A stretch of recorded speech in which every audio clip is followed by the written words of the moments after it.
She said it pretty well when she said medicine was broken. Well, here's my friend, Dr. Sarah Myhill, who's never stopped fighting broken medicine to expose the truth. And we look forward to hearing about your recent fights and what we can do to act up. Thank you, Judy.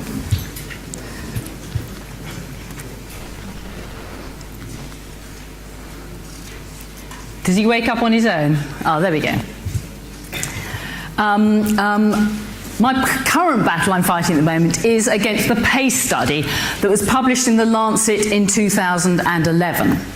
Now, this was one of the largest psychotherapy trials ever carried out on chronic fatigue syndrome and ME. And the PACE study concluded that as a result of these two interventions, i.e. graded exercise and or CBT, 59% of CFS patients receiving CBT improved and 61% receiving graded exercise therapy had improved, with an editorial attached suggesting that 30% of the patients had recovered. Now, people like myself, and you guys, work in this world, working with the disease that is defined by exercise intolerance, this is an oxymoron. It's a nonsense. So we had to start digging into what was going on here. Now, this trial has been incredibly damaging to patients with ME for at least 4 reasons.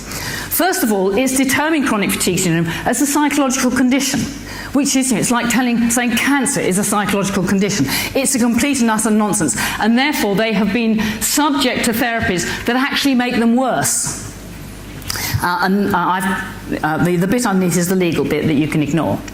And because PACE has reinforced the perception that it's psychological, they've been refused financial benefits for disability. And if you don't exercise, well, you're refusing treatment, so we're not going to give you any benefits. And they've been denied proper compensation. Now, Byron mentioned earlier, and I think this is the nub of the matter, the insurance companies and the pension companies are behind all this, because ME, chronic fatigue syndrome, is a very expensive condition with respect to compensations. Because all these people who we know have the characteristic clinical picture of, many have been poisoned by chemicals, aerotoxic syndrome, sheep-dip flu, by chronic infections, or whatever. It's much cheaper to tell them it's all in the mind and all they've got to do is get their act together. And of course, resources to explore proper medical treatments for these patients have been denied and been diverted into these damaging therapies. So it was a very poor trial. PACE was funded at a combined cost of nearly £5 million. Now, I could give £5 million to Byron and we get some more useful results. I bet Judy would welcome £5 million to do some research. This is a complete waste of money. Where did the money come from? The Medical Research Council, the Department for Work and Pensions, Department for Health, all these people have got a financial interest, because the last thing we want is for this to be a physical condition. So, the likes of you, me, knew this could not be right. And so the first thing is, we want the raw data. We want to see how that trial was set up, how the patients were recruited, how it was worked out, and how the figures were actually number crunched. And Alan Matisse, initially, this was refused. It was taken to the Information Trial Appeal. The PACE team, and this says it all, spent over £220,000 of NHS money defending their right to keep this information secret. Anyway, the Information Trial Appeal said, no, this is a public trial funded by public money. That raw data is easy enough to anonymise. It needs independent analysis. So we got the raw data. And then the debate kindled, because Dr. Keith Geraghty, who is a medical doctor and a statistician, number crunched, reanalysed the figures, and he published that. This took, as you can see, this took 5 years to get to this stage, in the Journal of Health Psychology in September 2016, and came to, guess what? Very different conclusions. This paper was then sent back to the PACE authors and said, what do you think? Let's have your comments. And as a result of that, the PACE paper, the Geraghty response, and the PACE authors' response to the Geraghty paper was sent to 40 academics all over the world. All the submissions were peer-reviewed, judged on merit, and those that passed scrutiny, and believe you me, many did not, were published in the Journal of Health Psychology in August 2017. That's the issue number. And the editor of that paper, David Marks, made some interesting comments. These are not mine, these are all Marks. That the PACE authors, the investigators, they failed to engage with critics. They demanded retractions of the Geraghty paper because he had a conflict of interest, because he suffered from ME, and therefore, he was incapable of writing independently about the condition. And they didn't want their response to be peer-reviewed. He also pointed out the PACE authors, and this is a summary of the many papers that came out, had strong allegiances to CBT and GET treatments that they have developed and promulgated, so they were testing their own theories effectively. They also, many of them, worked for government bodies that paid for the study and were advisors to large insurance companies who'd gone on record about the potential losses about ME being deemed a physical illness. So there's a major conflict of interest amongst the authors. They refused to engage in the spirit of the scientific debate, and they refuse to engage with the sufferers, Emmy. We have no wish to enter into debates with patients. Now, that's got to be arrogance of the highest order. So Craig, who writes books with me, he's a mathematician, we went through it all, and it's very clear from the multiple submissions made by that were published in the Journal of Health Psychology that it was a fraudulent study. It was scientifically fraudulent, and by implication, financial fraud. And so on the 14th of January last year, 2018, I reported all the authors of the PACE study to the General Medical Council for multiple breaches of good medical practice. So,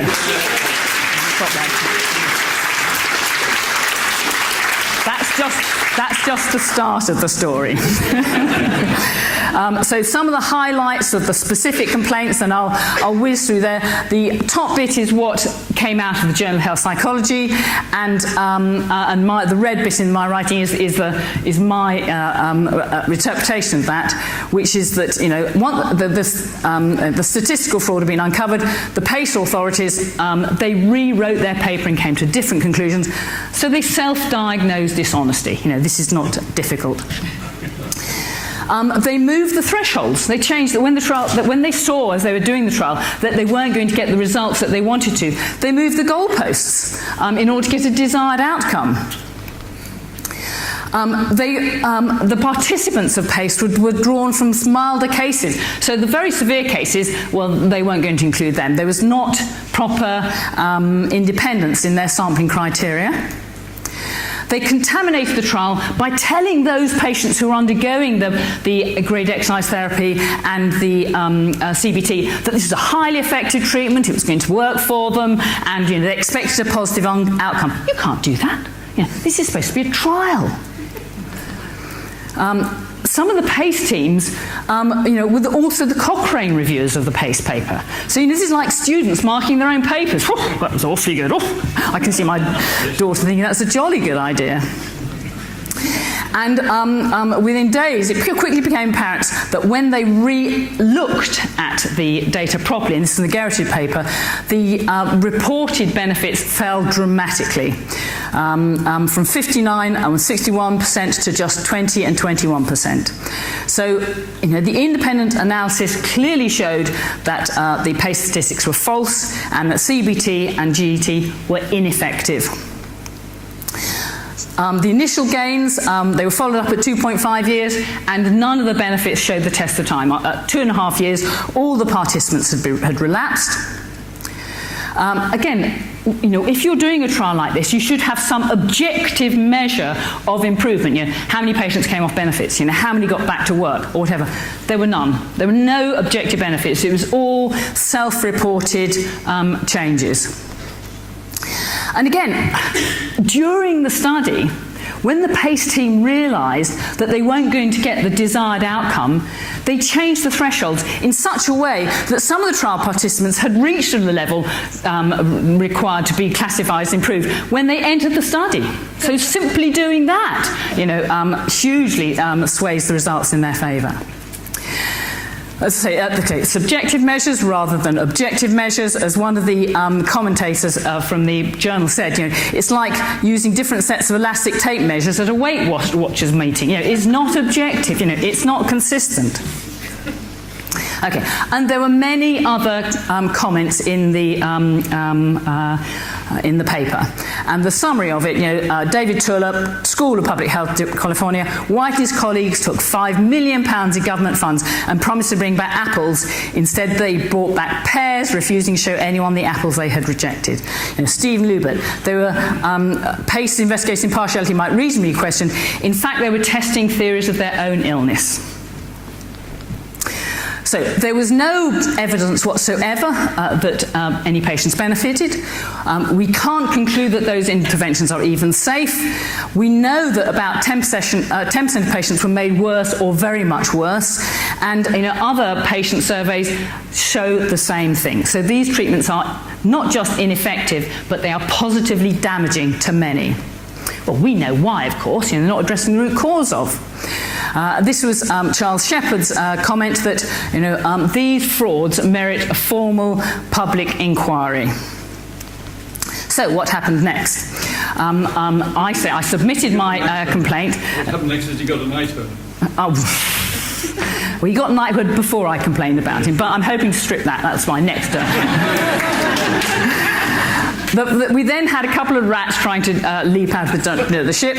Dr. Wesley, he runs a blog called the National Elf Service. I was not on the ship, neither as passenger or crew. I helped recruit some patients, but that was I was not an author. So, of course, I reported that to the General Medical Council, that he's trying to distance himself from my concerns, and here are the information base for that. He's listed as a core collaborator. He's listed on the paper as an SMC doctor. He's listed in the PACE paper as a centre leader, and he's a core collaborator and director of data collection. So, the point is that he was his claim that he was neither a crew nor passenger, it was on the not so good ship PACE. We then had Professor Peter White, who resigned his GMC membership a few days before the PACE data was forcibly released. So again, I pointed out to the GMC, and both now remain in the complaint. The GMC have not rejected either of them, so they are both doctors about whom I'm complaining. The Westminster Hall debate, Carol Monaghan stated these things. The trials, the details of the trials will be one of the biggest medical scandals of the 21st century. One wonders why the DUP would fund such a study, other than from removing people from long-term benefits and reducing the welfare bill. So there she had clearly picked up on the financial incentive here. And the awful thing is that the PACE trial has now been used to inform NICE guidelines, and guidelines not in this country but also in other countries. Patients have been labelled such as a result. On the subject of conflicts of interest, and there were many, the former Chief Medical Advisor to the DWP sat on the trial steering committee. The results of the trial have been used to penalise patients with ME. There have been clear relationships between PACE investigators and major health insurances such as UNAM. And I don't know, I expect some of you physicians have had dealings with the insurance companies, and UNAM is one of the most difficult. Again, sufferers reported if they don't undergo a program GET, then benefits have all been refused. We had further criticism of PACE, so I sent in the complaint in January, and then more evidence started to pour in, and I included that in the sum total of the complaint. The GMC received 207 letters from my patients detailing that they had been made worse either by grade exercise or CBT. We had an online petition that achieved over 10,000 signatures in the immediate early half of last year. We have a series of open letters to the Lancet, again further criticising PACE. One there from 2015, signed by 6 international experts. 2016, 42 international experts. And then another one in March 2017, signed by more. So we now have 91 international experts and 52 international charities all complaining about the PACE trial. Again, further debate, and this is a lovely comment by Jonathan Edwards. The flaws are so egregious that it would serve well in an undergraduate textbook as an object lesson in how not to design a clinical trial. Monaghan also reported that Sharp came off to her personally, stating that her behaviour was unbecoming of an MP, recorded in Hansard. We then had a letter on the 27th of August last year from the Executive Chair of the Medical Research Council, Professor Fiona Watt. This letter appeared in the Times, where she made 4 important assertions: that the PACE trial was funded following expert peer review, was overseen by an independent steering committee, its published findings have been independently peer reviewed, and other research groups have drawn similar conclusions. So I wrote to Professor Watt and I said, can you give me the evidence base for those statements? You are the head of a scientific organisation. On what is the evidence base for those statements? And the Freedom of Information Act search response was promised by no later than the 18th of October. It eventually came through, but most of the information there had been redacted, blacked out, i.e. there was no information released whatsoever. So I requested an internal review of that decision, and the MRC said, yes, we will take that forward with a promise of response. And despite 3 reminders, I have still yet to receive an evidence base for that letter published in a national paper in August last year. So, what did the GMC do with respect to my 14th of January concerns? On the 26th of July, they sent me a letter saying, no case to answer, we are not going to investigate these doctors. Well, that was a very poor quality letter, I have to say, and I poured out all the factual inaccuracies in that letter, so they were forced to reissue that on the, in November. So that's one. And I also, again, requested the evidence base for its decision making. I mean, I had supplied them with a vast evidence base, not of my creation, independent experts, properly researched. So on the 19th of November, they reissued that letter with the necessary corrections, stuff that they got wrong. They then sent me the results of my FII search, contained with which was no evidence base whatsoever for their decision-making process. So I informed the GMC at that point that I was going to take them to the High Court to judicially review that decision. And their response to that was, oh, we think we'll go and have another look at it. We'll send it back to the Rule 12 team. So my complaint went back to the GMC committee, promising that they'd be in touch with me to ask specific questions as part of that process, and of course they never got in touch with me. They refused to investigate those doctors again. This is another letter that came through on the 26th of February. These are the doctors who are involved because there are no grounds, effectively. So on the 8th of April, I applied to the High Court to judicially review that, and that's the base for that, on the basis that the GMC is a scientific body overseeing a scientific group. They should produce an evidence base for their refusal to investigate my complaint. I also reported them to the to the Information Commissioner for failure to release its evidence base for its decision. This is my most recent request to the MRC to supply their evidence base, and she's not got back in touch with me. I'm hoping Steve Topple is here in the audience. He said he might be here, but he is going to write and ask about this initially in the Canary, and let's hope this will be picked up by the press generally. So this is the summary. This is the Emperor who has no clothes. And these the various comments, the authors. The Emperor's dress is a piece of beauty. We prefer our definition of nudity. The Emperor's clothes are robust and colourful. The rumours of imperial nudity are put forward by a small, vocal and very damaging group. That's you and me. Whoops-a-daisy. So, what are we going to do about this? Now, obviously, I shall run on with what I'm going to do, but I've set up a website which I've called the MAMES website, because this is a case of medical abuse. This is like children who were sexually abused, decades ago, and only now are seeing justice. Those children didn't have the resources, the energy to get back at the perpetrators of evil. And it's exactly the same thing now.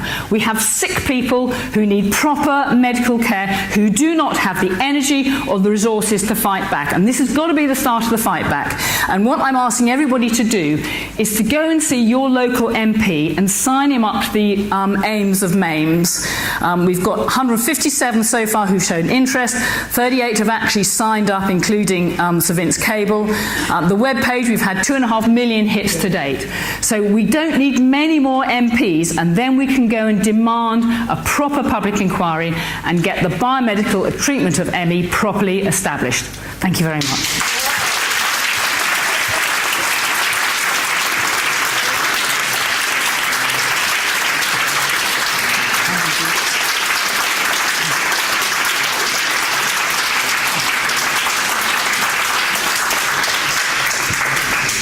fabulous. I haven't been having near as much fun as you've been having. I've been enjoying it. I can tell some very funny stories too. Yeah, they're great. I used that in my second book. I used the Emperor with No Clothes. So we'll talk about that this afternoon. I think we're ready for lunch.